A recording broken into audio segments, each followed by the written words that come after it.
special presentation on Channel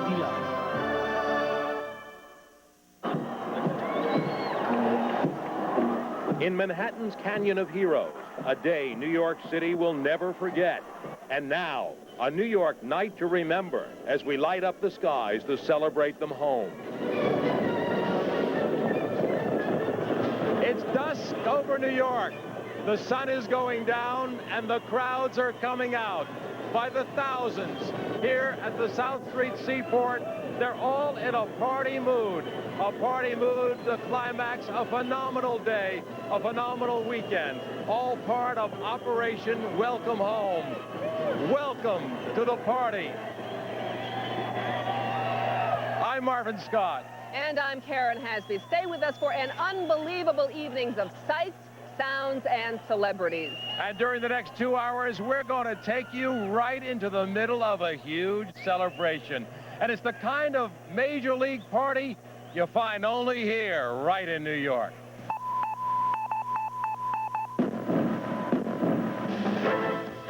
Live from New York's historic South Street Seaport, Channel 11 presents the grand finale to Operation Welcome Home, honoring the veterans of Operation Desert Storm.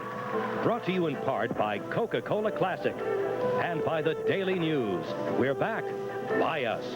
And by the Chase Manhattan Bank. Chase. Profit from the experience. And by Mix 105 WNSR. And by Macy's. And by Coors. Enjoy the original taste of Coors, the Rocky Mountain legend. It's a balmy evening as the flag flutters high above the Brooklyn Bridge and the East River. The weather could not be more magnificent. No threats of showers or anything. A perfectly clear night. And we're seeing the Coast Guard cutter Seneca from Boston here at the South Street Seaport, where thousands of people have gathered for tonight's fireworks display and concert by the New York Pops, Metropolitan Opera star Robert Merrill, and we'll also be hearing from the All-City High School Chorus.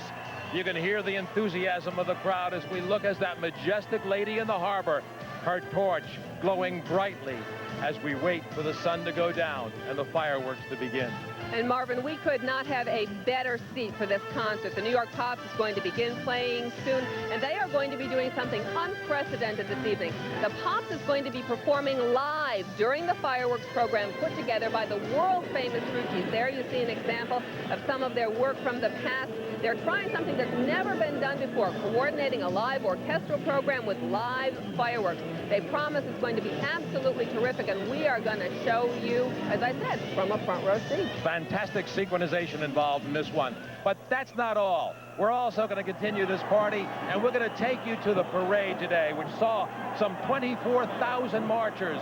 You're going to feel what it was for those in the line of march, and also for those who are on the sidelines, the upwards of 5 million people who saw history in the making in New York today. This is all part of a huge celebration, and you're a part of it. Marvin, I think a lot of those people who were at the parade today are over here on the on Pier 17 now. Some of them here with us on the Peking at a party sponsored by Robert Maxwell, the new owner and publisher of the Daily News. A very elegant party with many of New York's glitterati there. And I understand it's quite a menu of lobster, filet mignon, and southern fried chicken. Also, we want to show you there's some of the folks down on the pier, a huge crowd beginning to assemble. In that crowd is our own Dave Browdy, and he has some very special guests with him. That's right, Karen. I'm here with the Bigelow family. Those of you who watch the 10 o'clock news on Channel 11 have come to know these folks pretty well. Colonel Bigelow is just retired from the Army, and he's real proud of his son, Ben, a first lieutenant who just graduated from West Point and who just got back from Iraq, where he was one of the spearhead elements that went into that country as part of Operation Desert Storm. They're with us. They've got the best seat in the house right at the edge of the South Street Seaport. We'll be here all night. Now back to you up on the deck of the Peking. Dave, you know, another pretty terrific place to be is on the other side of that river, if you're not on a boat in the river. Well, plenty of them out there right now. Oh, those are pretty good seats, huh? Well, our Ed Miller is over on the Brooklyn side, on the promenade, and he also has a guest, someone who you just may recognize. Everyone is familiar with the weapons of war, tanks, Scud missiles, gas masks, but for Keith Dorsett, the saxophone was a weapon of a different sort, a weapon to drive away fear. During the war, Keith became the #1 morale booster for the troops as he played his socks off. So we asked him to demonstrate some of his socks off behavior for us. And here we are on the Brooklyn Promenade, which has got to be, even on an ordinary night, the most spectacular place to see Manhattan's breathtaking skyline. But this is far from any ordinary night. The combination of those multicolored sparklers against Manhattan's skyline on a night when we honor America's heroes, on a night when we're all bursting with pride, I tell you, there'll be so much goodwill here and so much energy that we could light up Manhattan and New York without using Con Ed. And of course you will hear the amazing story of Keith Dorsett, the saxophone player, the soldier, the student. He and his saxophone heard around the world. The soldier from Brooklyn whose face and name appeared in newspapers around the world. His desert song, still to come. Marvin and Karen. Folks, watch me again to go wild. Watch me. Well, we certainly do remember that wicked tenor sax he played in the desert, and he's doing it over on Brooklyn Heights tonight, and he'll be with us. I can't wait. I love to hear this young man play, and we're going to get to hear him all evening long. And this crowd here, they're all in a party mood. It is phenomenal. Betcha. And this whole town has been in a celebratory mood all throughout this day. And what with the American men and service women, men and women here taking part in today's parade, it was quite an experience seeing all those American flags being waved along the Canyon of Heroes. Here are some highlights of today's parade as it happened.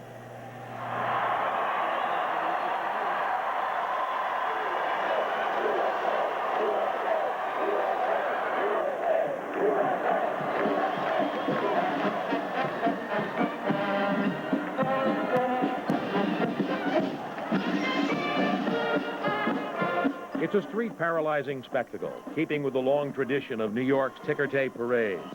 But this parade is like none other. 24,000 marchers in all, under a blizzard of ticker tape, rainbow-hued confetti, all raining down from 30 skyscrapers along the Canyon of Heroes.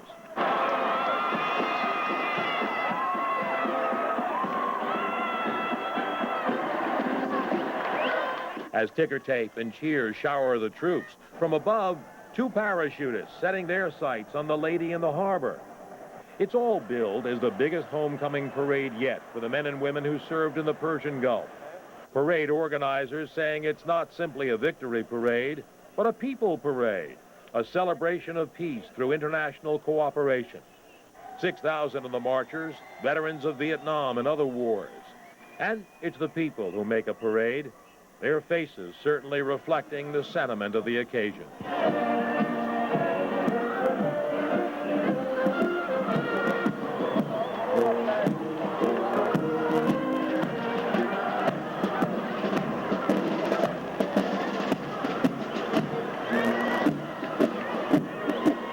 At the head of the parade, the leaders who called the military shots in the Gulf, the grand marshals of the parade, Defense Secretary Dick Cheney, the Bronx's own General Colin Powell, chairman of the Joint Chiefs of Staff, and Stormin' Norman, General Schwarzkopf, commander of Allied forces in Operation Desert Storm.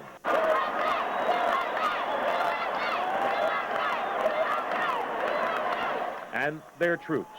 12,000 of the marchers participated in Operation Desert Storm, a representative group of the almost 500,000 Americans who answer their country's call. The grunts of the infantry who forged a foothold in the desert. The pilots of the 101st Airborne who struck deep into Iraq in the early hours of the ground war. The sailors who manned the armada of ships.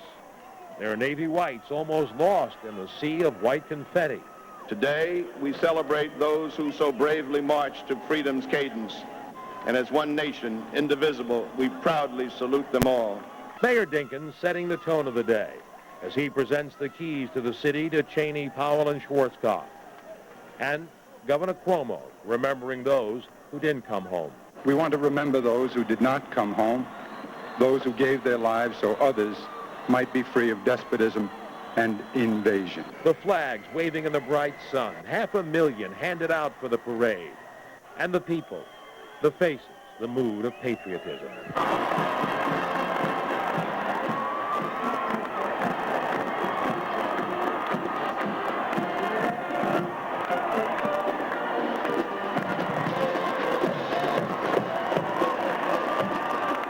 The parade highlighting people and downplaying military might. Only a smattering of hardware seen along the mile-long parade route. But the technological hero of it all, the Patriot missile system, which thwarted the onslaught of Saddam Hussein's Scud missiles, destroying most of the 81 Scud attacks. The 6,000 tons of confetti flooding the pavement, a much easier cushion, no doubt, for the military boots than the sand of the desert. General Colin Powell. We do honor to the men and women who serve in the armed forces of the United States, not only in Desert Shield and Desert Storm, but around the world. And of course, they do great honor for America. Their names are Daniels and Harris and Hooks and Ramirez. They come from different backgrounds, but they shared a common goal. Defense Secretary Dick Cheney. The success of our effort is due to outstanding leadership from the President, great generals, and most of all, the fantastic troops that perform so ably in the Gulf.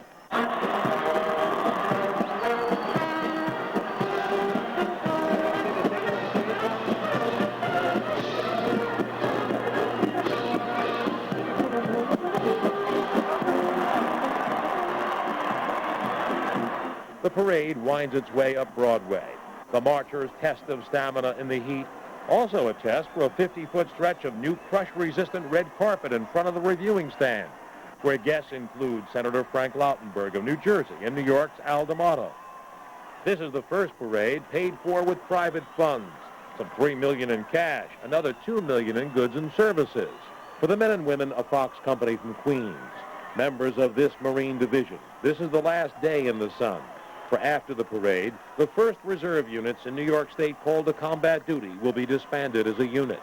The parade, 14 weeks in the planning, is a huge success, an extravaganza of historical proportions, a monument to those who organized it, a monument to those for whom it was designed, and their gratitude expressed by General Schwarzkopf. On behalf of all of the Desert Storm, Desert Shield troops that are here in New York City today, I'd just like to say thank you for the great welcome we've received. God, it's great to be home. And we're back live at the South Street Seaport where the enthusiasm continues. A crowd of thousands gathering here, waiting for the sun to go down for the finale to this Operation Welcome Home weekend. It is a great evening indeed. The weather is balmy. We couldn't have asked for more perfect weather.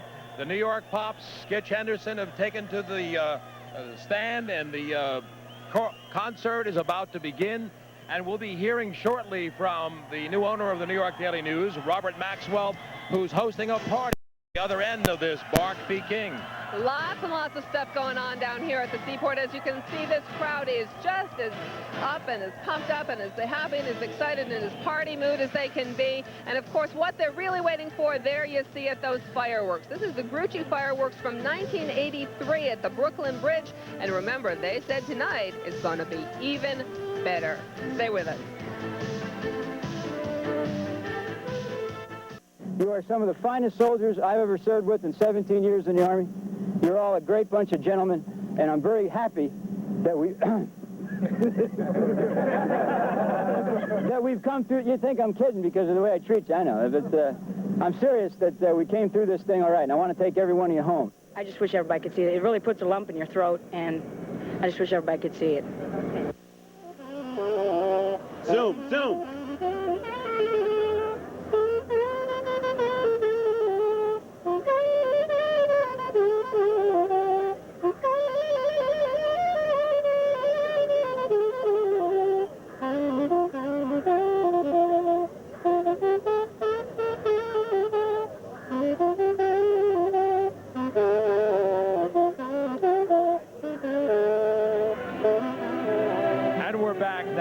At the South Street Seaport as we hear from Keith Dorsett, back home again in Brooklyn. We'll be hearing from him later on. Now we're hearing the music of Sketch Henderson and the New York Pops and their concert in this evening, which is the finale to the Operation Welcome Home ceremonies of this entire weekend and this magnificent day. Marvin, we are so fortunate to be just surrounded by all of this wonderful music tonight. And you know, there was a lot of music in the parade today. It wasn't just military marchers, but the what, almost 5 million people who were along that parade route. Also got to see a lot of musicians, a lot of dancers, a lot of entertainers. And right now, we'd like to show you a little bit of that part of the parade. It was the United Nations which authorized Operation Desert Storm, and the UN was a part of the parade. Jeeps carried flags from 40 countries, from Afghanistan to the United Arab Emirates. Much to the delight of the crowds, arts groups also marched and danced the 1-mile route. Native Americans, Serbians, Asians, Africans.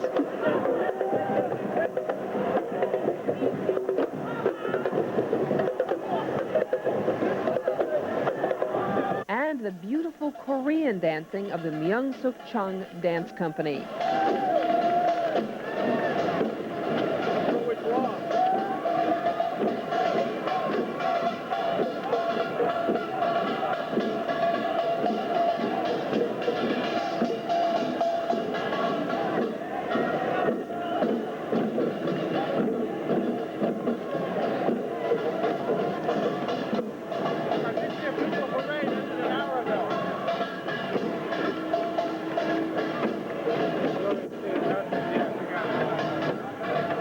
There was also the music and dancing of Turkey.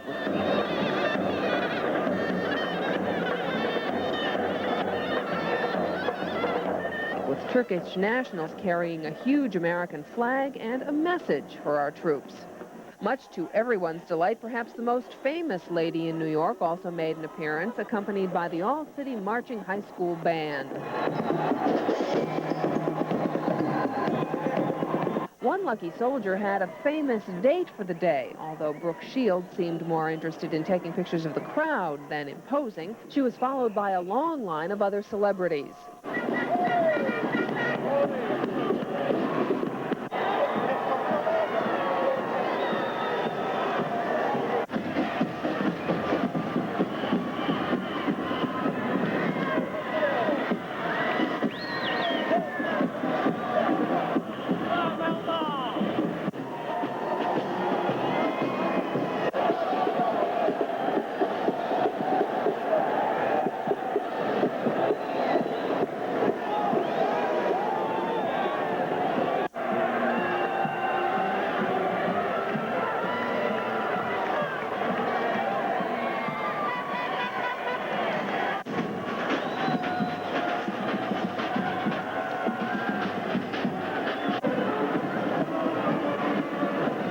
Right down to Bo Diddley, who shows that Bo still knows how to shake it.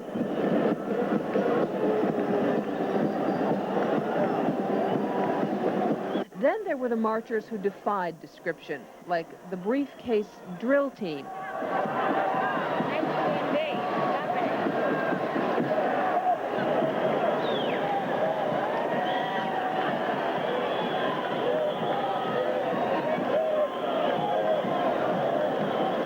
And the Palmyra, South Jersey String Band.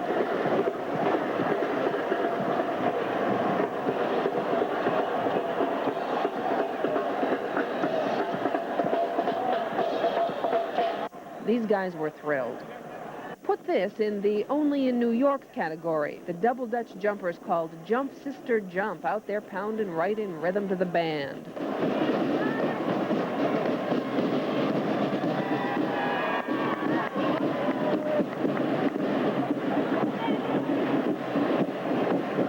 A total of 30 local high schools got to send their marching bands. There were the traditional ones, like the Allentown Redbird Marching Band.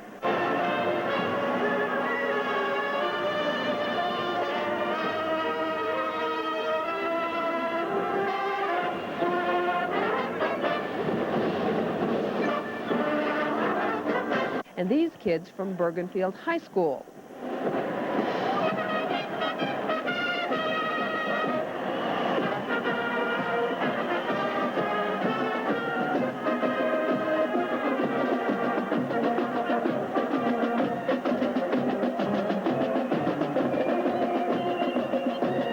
The group from Francis Lewis High School included violins.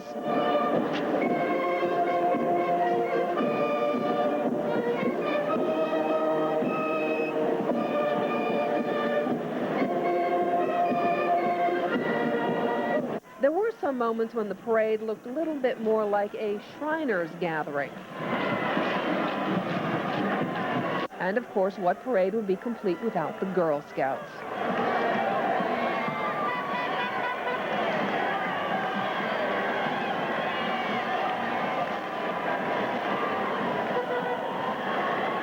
This was, of course, a parade to honor all American veterans of all wars. There were delegations from World War I up, and it seemed an especially poignant day for veterans of Vietnam.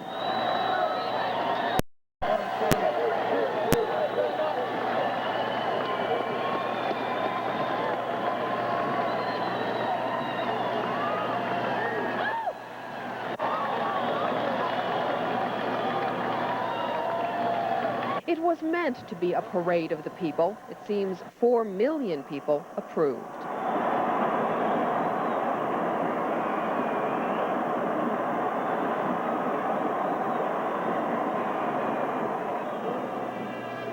And there's Hazel Dukes, who's the commissioner of off-track betting for the state of New York. And we're seeing scenes now of a party underway on the stern of this four-masted bark, the Peking. A party being hosted by Robert Maxwell, the publisher and new owner of the New York Daily News. And we pulled him away from the party for a few moments to join us over here and find out how he's enjoying this evening.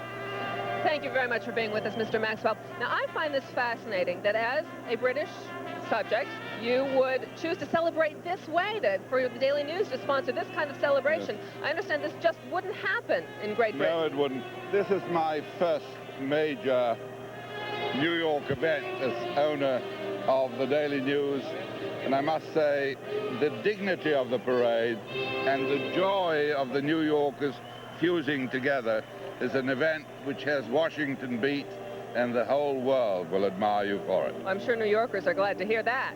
And you certainly have a good group of people gathered over here at your party. Who are some of them who are there? It happens to be my birthday. Happy birthday. Happy birthday. Thank you.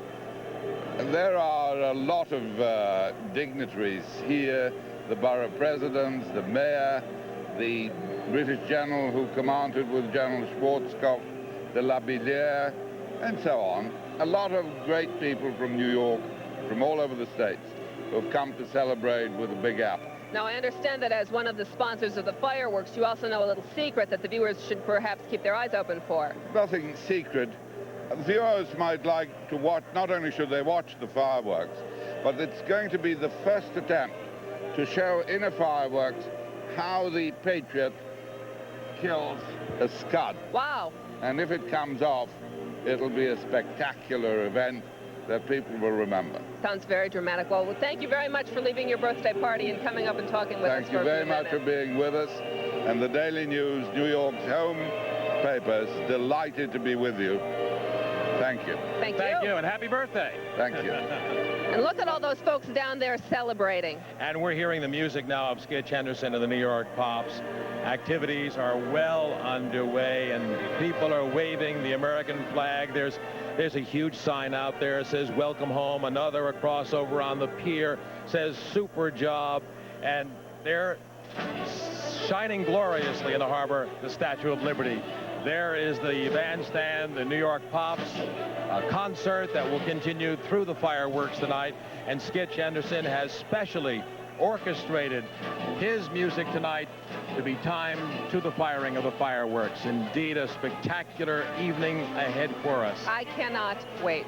But in the meantime, we are fortunate. We have another gentleman here to speak with us. Another of the sponsors of this event this evening was Coca-Cola. And representing Coca-Cola is James Maloney. Thank you for coming away from the party for a few minutes. What do you think of all this? Has it turned out the way you hoped? Absolutely spectacular. What a great day it was. It was absolutely great. Did you get to watch much of the parade? We saw an entire parade. It was just wonderful. It was the most exciting parade I think the city has ever seen. I think there are a lot of people out there who'd agree with you. Absolutely, and we thank all of the sponsors, Coca-Cola, the New York Mets, all the people who have supported this Operation Welcome Home and the fireworks display. And it is just so beautiful out here. The weather is balmy. It feels like it's in the 70s. Boy, And when they started to plan this 3 or 4 months ago, who could have guessed it would have turned out this well, huh? We lucked out. Well, Mr. Maloney, thank you again for being with us. The Pops continue to play. They're going to be going, I think, for, another hour and a half or so. And we have lots of great music ahead for us. Up next for our viewers, we have a very close insight as to exactly what it was like to march along in that parade. Also, we'll be seeing and hopefully speaking with celebrities who were attending the party at the stern of this bark Peking. Barbara Walters and Walter Cronkite, Tony LaBianco, and, of course, the big finale, the fireworks. And here's a sampling of the work by the Grucci family, the marvelous fireworks pyrotechnics. That's all right. Hey, Mom, get the beer ready, because I'm coming home. I think the end of this means, eventually, to me, is like everybody else going back home, getting back together with the family, and saying, man, I'm glad that's over. Of course, I've never been to combat before, but I thought it'd be a lot tougher. I have mixed feelings. Some of my partners, they didn't make it home. Some of them are still over there. Most of them are still over there. I'm the only one from the unit that's home now at the moment because I got injured over there. And I miss them a lot. And we'll wave back. There's City Council President Andrew Stein and his wife Lynn, and they're attending the party at the stern of this four-masted bark Peking. And here's an overview of the South Street Seaport. There's barely an inch to move. Thousands of people all here to hear the concert and to watch the Grucci fireworks spectacular. Boy, Marvin, every time I look at that shot, I think you can't fit more people on this pier, and yet they still keep coming in. No wonder. The music has just been wonderful. Haven't you enjoyed it? I always wanted to talk over background music like that, but you really don't want to talk over that. It is so beautiful, and just to listen to the rendition by Skitch Henderson and the New York Pops. Oh, the crowd is applauding. They're really enjoying it. Well, this, of course, is climaxing a day of a homecoming parade, 24,000 in all marching. We've shown you some highlights of the parade, but what was it like to be a soldier in this 90-degree heat marching under a blizzard of confetti? Mary Snow takes a look.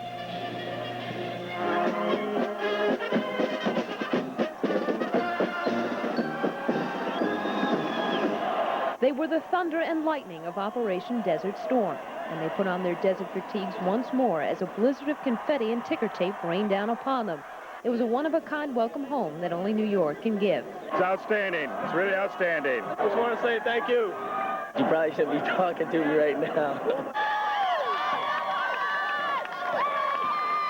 By the end of the day, police estimated that nearly 5 million people crammed into lower Manhattan's narrow streets to greet the Gulf War veterans in New York City's largest ever ticker tape parade.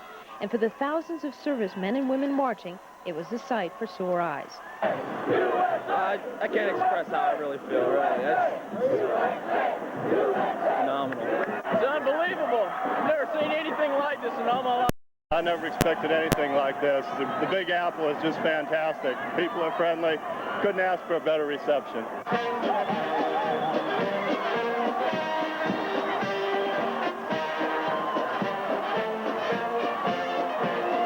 The deafening roar of the crowd echoed through this canyon of heroes as some 24,000 marchers paraded through these streets. They represented all facets of the military. More than half of them served time in the Gulf, and they included troops from the Allied countries that also served. This monumental tribute was at the very least overwhelming. Well, I'm glad people feel good about themselves, cheering themselves, carrying on. That's great. It's wonderful. I think it puts it in the class of Charles Lindbergh. I'm feeling great. Veterans of wars past also marched to say, job well done. Love these guys. They're the greatest, believe me. And babyface Stormer Norman, my kind of a man. And these Gulf veterans also thought of America's troops who served before them. It's like the Vietnam veterans. I work with a lot of them, and they didn't get anything when they came home. And now that we're home, we're getting praise. It's really great. I was also in Vietnam. My career is now ended. What a change.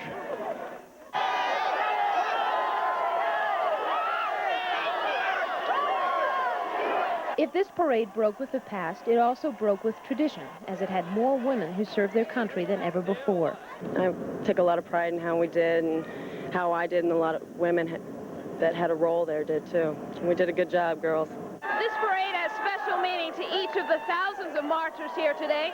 Marchers from different wars, from different parts of the country, and from different parts of the world. All been brought together now by a day they won't soon forget. And when the music all ended and the celebration stopped, it left the sanitation department filling these streets, cleaning up the massive amounts of paper and all that's left of a memory. Mary Snow for Channel 11's Operation Welcome Home. And back live as the sun is setting now, and two people have gone for a dip in the East River. And it is so warm here tonight, and I guess there's no more room left on the pier, so they're taking to the water. But they can still hear this magnificent music of Keith Sketch Henderson and the New York Pops. They look like they were having a great time in there.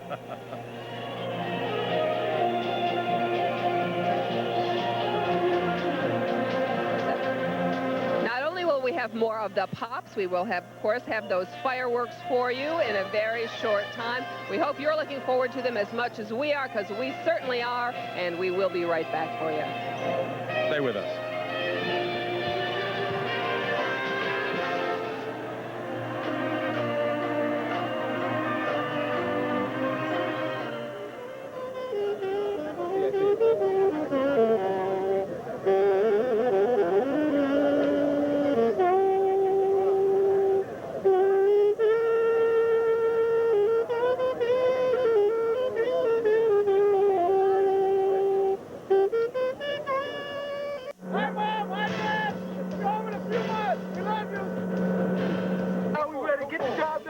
And get home so we get back to our families and party and have a good time. We need a drink bad. Great, I love it. Love it. Love the support.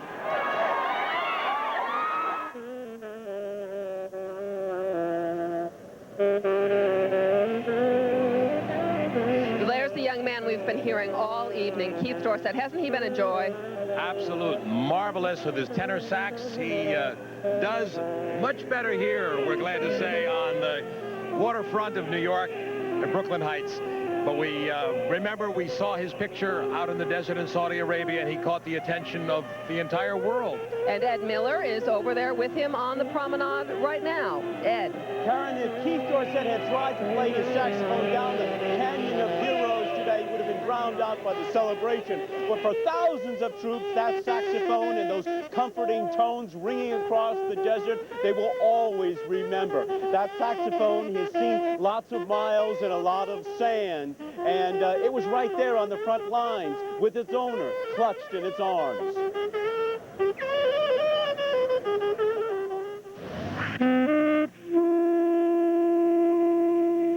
Somewhere in the Persian Gulf, near the rocket's red glare, a desert song. A song heard around the world, courtesy CNN. The sight of this musical marine playing the desert blues seems to capture the heart of America.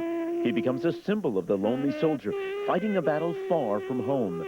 His name is Keith Dorsett, and soon his picture appears in newspapers around the world. At home in Brooklyn, Keith Dorsett plays his saxophone in the subway and on the street. On the other side of the world, Keith plays to a crowd of desert-weary GIs looking for a little bit of home. Sometimes he even gets into trouble when these late-night jam sessions go past the night curfew. But mostly he is given credit for boosting morale through the power of music. Even people who couldn't sing would sing. You know, when you're in the shower and you're singing your butt off. Can I say butt? Yeah. Singing your butt off. They was doing that out there, just releasing themselves, and you can tell that they just like cried out everything that they wanted to say, good, bad, or whatever.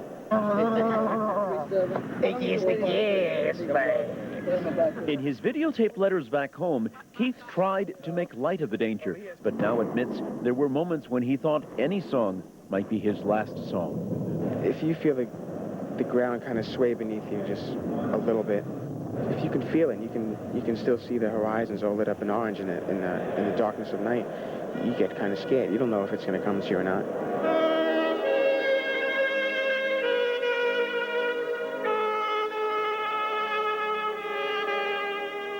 Keith Dorsett lost his mother to multiple sclerosis when he was only a teenager. Since then, his grandparents have filled the void. Here, Grandma helps to give him a post-war award on behalf of his old high school, LaSalle Academy. Godspeed to all of you. During the war, Grandma Fay was so worried that she wrote him more than 100 letters. He was on the front lines, And I know Keith, he would do anything to protect anybody else, even above his own interests. I remember when he was practicing on the saxophone about 3 or 4 years ago, I used to laugh at him because I just thought that all his notes were all over the place. But when he was over there in the war, I never realized how really talented he was.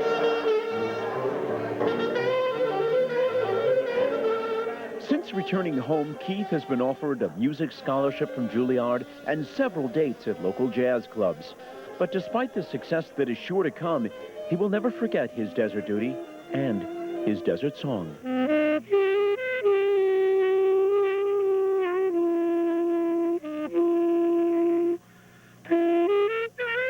Keith, a lot of people, I think, want to know, do you think that whole experience out there has made you a better player? You know how artists are supposed to have suffered? I think it has for one main. Well, I did get a lot of physical practice, but it put a lot more inside of me to come out. I always had a lot of love inside of me before I went over. I was full of happiness, full of love. But it's made me just appreciate so many little things that I took for granted before, and made me think about things that help me a heck of a lot more. I can't say that in here, but and I'm gonna try and make it come out from here. How do you feel on this day where everyone is saying thank you? I think, well, I feel great simply because I had a day where everybody had a happiness in them, and it was shared. It was a mutual feeling, and we could all relate to it. I think we didn't actually get celebrated today for what actually we did, but see, we got called out there to do something. We did the best that we can, and just the fact that we went out there and we know what we were getting into, and everybody was scared from the beach. We still went out, and did our job, and we came back to a warm, receptive public, which always helps to try and take away some of the things that you might have felt out there, like you shouldn't have been there. Because as much as some people may have felt we shouldn't have been there, for a little bit, we kind of should.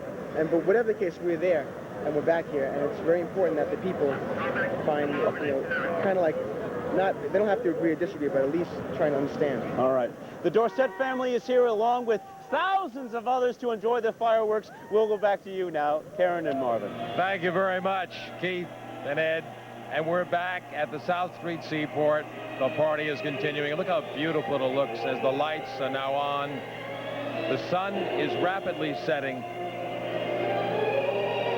And we're live for part of this Operation Welcome Home party, and a magnificent party it is. Boy, I hope they can hear Robert Merrill in the background. I'm getting goosebumps, and it has nothing to do with the temperature here. It is moving, and we are here on the four-masted bark, the Peking, and we're here with Bernadette Castro. I'm so glad to be here. Well, thank you for leaving the party. Yeah. For a minute to come up and chat with us. This is the biggest party I have ever been to in my life. I mean, probably everybody here could say that. Yeah. It's amazing. I mean, it's wall-to-wall people and fun, and they're all psyched and they're all happy, and it's great. Yep. Now, you've grown up in this city, and it's an eclectic environment around here with all that goes on. Have you ever seen anything like this? No, I have never seen anything like this. And I've been to the seaport before, of course, as we all have, and it just takes on a new dimension when you see this kind of crowd. And it's wonderful. And we can see the East River is alive right now with craft and all illuminated beautifully, all set for the fireworks. Yep. And we have more coming up for you. Also, we're going to find out what it was like to watch the parade today. There were an estimated 5 million people who turned out for the parade. They were along the sidelines on rooftops, and Barry Cunningham will tell us what that was like. We also have a special behind-the-scenes look for you at exactly how those fireworks we're all waiting for were put together. We're going to go right to the source. We're going to talk to some members of the Grucci family. You'll want to hear that, so stay with us.